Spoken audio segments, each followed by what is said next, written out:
Hi guys, welcome back to my channel. I'm Diksha Joshi and I hope you all are doing good.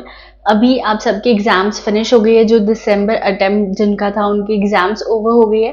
अब जो आने वाला है वो है हमारा जून अटेम्प्ट। अब जो जून अटेम्प्ट वाले स्टूडेंट्स थे वो लोग एक्टिव हो गए कि अब तो दिसंबर एग्जाम भी हो गई है। अभी तक तो हम यही सोच रहे थे कि चलो दिसंबर की भी एग्जाम है। अब तो दिसंबर भी हो गई है। अब जो सीधा सीधा आएगी वो है जून अटेम्प्ट की एग्जाम्स। अभी देखा जाए तो आपके पास 5 मंथ है, जनवरी से लेकर मई तक। उसके बाद आपकी एग्जाम शुरू हो जाएगी जून में। इस पीरियड को कैसे यूटिलाइज करना है, इस पीरियड में हमें कैसे पढ़ाई करनी है, कैसे हम चीजों को कवर अप भी कर ले, रिविजन भी कर ले, सारी चीजें कर ले, वो सब हम इस वीडियो में बात करेंगे। So I request you all to watch this video till end. सबसे पहली चीज आती है क्लासेस। अब हो सकता है कुछ बच्चों की क्लासेस पहले से ले रहे हो वो लोग, और हो सकता है कुछ बच्चे क्लासेस लेना आप शुरू करेंगे। आपके पास दो ऑप्शंस है, ऑनलाइन या ऑफलाइन। आप आपकी कन्वीनियंस के हिसाब से चूज करोगे कि जो भी चीज आपके लिए कन्वीनियंट है आपको वो चीज करना है। उस चक्कर में बिल्कुल भी नहीं पड़ोगे कि आपका फ्रेंड जो कर रहा है वो भी आप करोगे। हो सकता है उसे ऑफलाइन क्लासेस में ज्यादा अच्छी तरीके से समझ आता हो, पर आपको ऑनलाइन में अच्छे से समझ आ रहा है। ऑनलाइन में अगर आपका टाइम बच रहा है तो आप ऑनलाइन क्लासेस करोगे। जो भी चीज आपके लिए कन्वीनियंट होगी आपको वो चीज करनी है। किसी की देखा देखी में पढ़कर कुछ और डिसीजन नहीं लेना है। सबसे पहली चीज हो गई ये। उसके बाद जो बच्चे ऑलरेडी क्लासेस लेते आ रहे हैं उनको मेक श्योर करना है कि आपकी क्लासेस जितनी जल्दी हो सकती है उतनी जल्दी आपको खत्म करनी है। अगर आप बहुत पहले से देखते आ रहे हो तो आप जनवरी का टारगेट रखो कि जनवरी तक आपको खत्म करना है। जनवरी से ज्यादा स्ट्रेच नहीं करना है, क्योंकि जितना ज्यादा आप रिवाइज करोगे, जितना ज्यादा टाइम आप रिविजन को दोगे, उतना ज्यादा आपके लिए अच्छा होगा।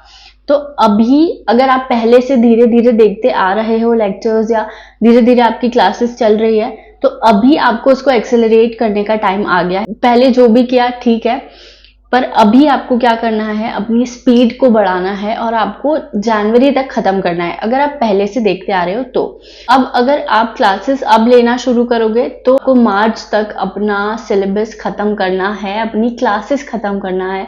अगर आप लेक्चर्स देख रहे हो तो आपको अपने लेक्चर्स खत्म करना है। और एक बात आप हमेशा याद रखना, जो दिसंबर अटेम्प्ट होता है ना उसमें आपको 15-20 दिन एक्स्ट्रा मिल जाते हैं दिसंबर के, क्योंकि दिसंबर अटेम्प्ट में एग्जाम दिसंबर एंड में होती है, बट जून अटेम्प्ट में एग्जाम्स जो है वो आपकी फर्स्ट वीक में हो जाती है।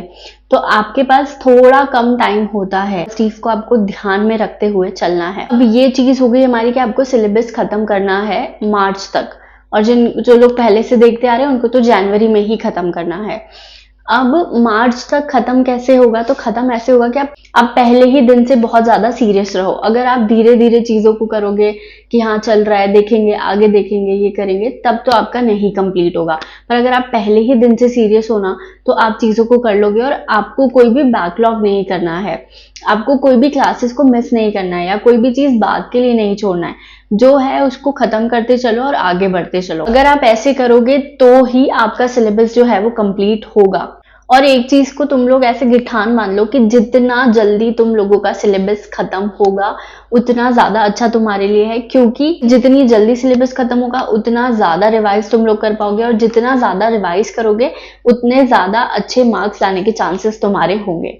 अब ये तो हमारी बात हो गई क्लासेस की और सिलेबस के कंप्लीशन की। अब इसके साथ हमको क्या करना है, अब होता क्या है ना, जनरली स्टूडेंट्स के साथ दो मेन प्रॉब्लम होती है, और वो दो प्रॉब्लम क्या होती है कि पहली प्रॉब्लम तो ये होती है कि जब तक हमारा सिलेबस कंप्लीट होता है तब तक हम एंड तक पहुंचते पहुंचते, जब हम रिवीजन स्टार्ट करते हैं तब तक हम पूरे ब्लैंक हो जाते हैं।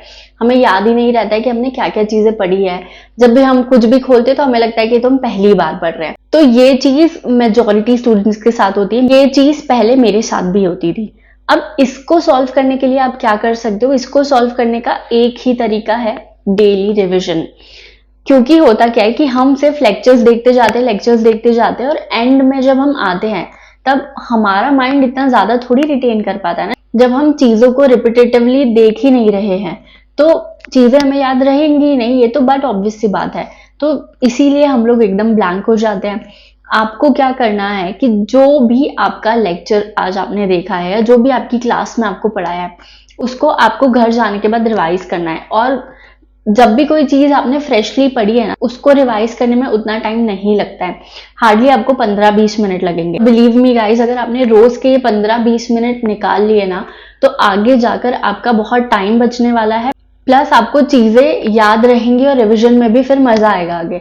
और अगर आपने नहीं किया ये एक्सरसाइज को, तब तो आपको एंड में जाके वही होना है कि जब आपका सिलेबस होगा तब आपको फिर से शुरू से पढ़ना पड़ेगी चीजें, तो वो आप ही के लिए और ज्यादा डिफिकल्ट होगा। तो इस चीज को आपको इनकॉर्पोरेट करना है। दूसरी चीज जो स्टूडेंट्स फेस करते हैं वो क्या होता है कि अभी तो आपने क्लासेस में पढ़ लिया, अब क्लासेस में पढ़ने के बाद हम जब सेल्फ स्टडी करेंगे, जब हम रिवीजन करेंगे, तब हमारे पास कोई मटेरियल ही नहीं होता है कि हम किस में से पढ़ें, क्योंकि फिर हमें वही बुकिश लैंग्वेज पढ़ रहे हैं, सब चीजें कर रहे हैं, उसमें फिर से हमको बहुत टाइम लगना है। तो इसको सॉल्व करने के लिए आपको जो अभी आपकी लेक्चर्स के साथ, अभी आपकी जो सिलेबस कंप्लीशन के साथ करते हुए चलना है, वो है आपका नोट मेकिंग। आपको अपने हाथों से नोट्स बनाने हैं, अपने तरीके से आपको नोट्स बनाने हैं।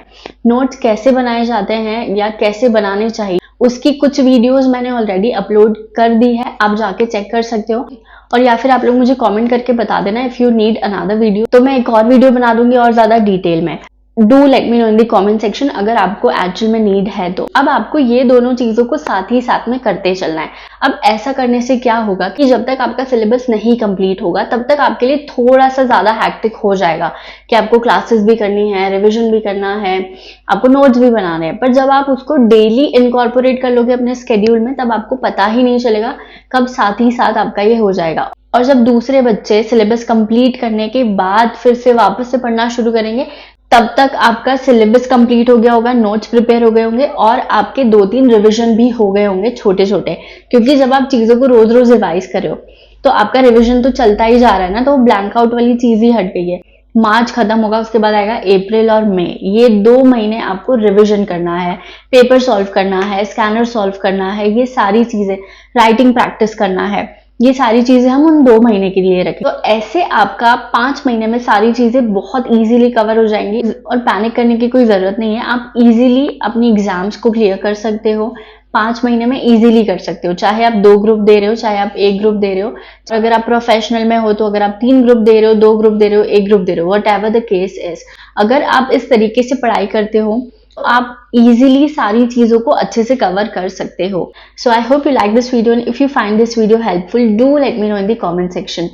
और हाँ, आपको जून एग्जामिनेशन से रिलेटेड कोई और अगर गाइडेंस चाहिए, किसी और टॉपिक पे अगर वीडियो चाहिए, तो do let me know in the comment section. Till then, bye bye, take care, all the best.